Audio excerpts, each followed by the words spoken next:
आज हम लोग ऑक्सी एसिटिलीन वेल्डिंग इक्विपमेंट्स के सेटिंग के बारे में पढ़ेंगे, उसको कैसे सेट करते हैं।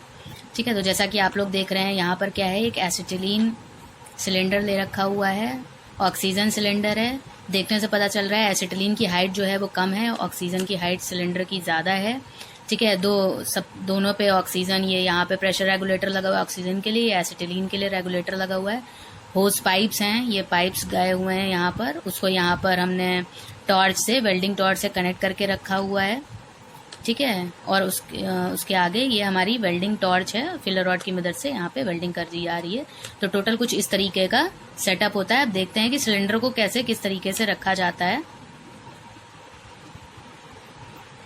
यहाँ देखेंगे ये सिलेंडर को हमेशा जो है वो सीधा रखना चाहिए, लिटा के या तिरछा नहीं रखना चाहिए। तो उसके लिए हम क्या करते हैं, जनरली सिलेंडर ट्रॉली का प्रयोग करते हैं। अब इसमें आप देख रहे हैं कैसे इसको चेन से बांध कर रखा गया है ताकि ये गिरे विरे नहीं।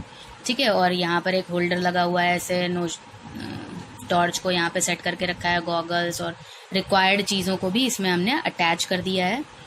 ठीक है, तो जनरली एक स्पेसिफिकेशन पढ़ लेंगे कि सिलेंडर, जो ऑक्सीजन सिलेंडर है उसका कलर क्या होता है, ब्लैक होता है। इसका जो होता है एसिटिलीन का मरून कलर होता है। इसमें जो ऑक्सीजन है वो करीब 15 मेगापास्कल तक की रखी होती है प्रेशर में, और एसिटिलीन में होती है अराउंड 0.15 मेगापास्कल तक। ठीक है, अब रेगुलेटर कनेक्ट करने से पहले एक चीज़ का ख्याल रखेंगे हम लोग। यहाँ पर क्या करेंगे, थोड़ा सा स्पिंडल की मदद से यहाँ इसका थोड़ा सा प्रेशर जो है वो सिलेंडर वॉल्व का रिलीज कर लेंगे ताकि जो है वो क्रैकिंग ओपन हो जाए। ठीक है, उस रेगुलेटर्स वॉल्व्स होती हैं। ठीक है, रेगुलेटर्स वॉल्व सिलेंडर में हमें अटैच करनी होती हैं। तो हम देखेंगे एसिटिलीन की जो रेगुलेटर वॉल्व होती है वो कैसी होती है, लेफ्ट हैंड थ्रेड होती है, मतलब लेफ्ट हैंड पे चूड़ियाँ बनी होती हैं, वो एंटी क्लॉकवाइज घुमाने पर कसती हैं। ठीक है, तो उस पे जिस पे कट होगा वो कैसी होगी, लेफ्ट हैंड की चूड़ी होगी एसिटिलीन के लिए। ऑक्सीजन के लिए हम लोग कैसी लेते हैं, राइट हैंड थ्रेड लेते हैं, तो इस पर कोई भी कट नहीं होता है, ऐसे राइट हैंड टाइप की वॉल्व होती है। ठीक है, तो इसको सिलेंडर में हम लोग प्रेशर रेगुलेटर में ऐसी नोजल्स दी हुई होती हैं, उसको सिलेंडर में रख के हम लोग टाइट करते हैं की मदद से। एक चीज का ध्यान रखेंगे, जब भी आप ऑक्सीजन सिलेंडर में ये रेगुलेटर को फिट कर रहे हो तो स्पैनर में किसी भी लुब्रिकेंट का प्रयोग नहीं करेंगे, क्योंकि क्या होता है जनरली लुब्रिकेंट ऑक्सीजन से रिएक्ट करके मे भी एक्सप्लोजिव हो सकता है या आग लगा सकता है। तो कभी भी ऑक्सीजन सिलेंडर के लिए ध्यान रखेंगे, जब भी आप रेगुलेटर फिट कर रहे हो तो आपके स्पैनर में किसी भी तरीके का कोई भी लुब्रिकेंट, ग्रीस, तेल या ऐसी चीजें ना लगी हुई हों। अब ये आप देख रहे हैं कि सिलेंडर ऐसे होस पाइप को रेगुलेटर से जोड़ दिया गया है और यहाँ पर ऐसे कुछ क्लिप्स लगाई गई हैं। ये जो है क्लिप्स इसलिए लगाई जाती हैं ताकि ये अच्छे से टाइट हो जाए और कुछ भी लीकेज के चांसेस ना बचें। इसे हम होस क्लिप्स बोलते हैं। ये कुछ इस तरीके की होती है और इसको हम पेचकस की मदद से टाइट कर देते हैं होस पाइप के ऊपर। टॉर्च से होस पाइप को कनेक्ट करते समय एक चीज का ध्यान रखेंगे, ये जो कट वाला नट है इसमें हम लोग एसिटिलीन वाले होस पाइप को कनेक्ट करेंगे और नॉर्मल वाले में इसमें हम लोग ऑक्सीजन होस पाइप कनेक्ट करेंगे।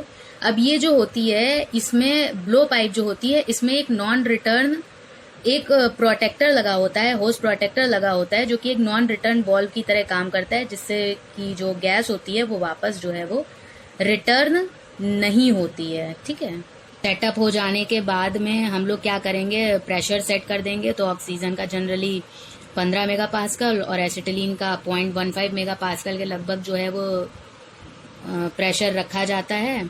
उसके बाद लीकेज चेक करने के लिए क्या करेंगे आप लोग, जो एसिटिलीन सिलेंडर है, एसिटिलीन के लीकेज चेक करने के लिए क्या करेंगे, आप सोप वाटर सोल्यूशन का, साबुन के घोल का प्रयोग करेंगे। और ऑक्सीजन के लिए आप जनरली पानी का भी प्रयोग कर सकते हैं लीकेज चेक करने के लिए, लेकिन कभी भी माचिस, लाइटर, इन सारी कोई भी ज्वलनशील चीज का प्रयोग नहीं करेंगे, क्योंकि ये हानिकारक हो सकता है। उसके बाद क्या करेंगे, आप वहां रेगुलेटर से प्रेशर रिलीज करने के बाद में आप अपनी वॉल्व जो है वो ओपन कर देंगे और ये ब्लोटॉर से गैस निकलने लगेगी। गैस जैसे ही आप बाहर आती है तो उसको हम लोग क्या करेंगे, स्पार्क लाइटर की मदद से ही फ्लेम जलाएंगे, ऐसे नहीं जलाएंगे किसी चीज का प्रयोग करके।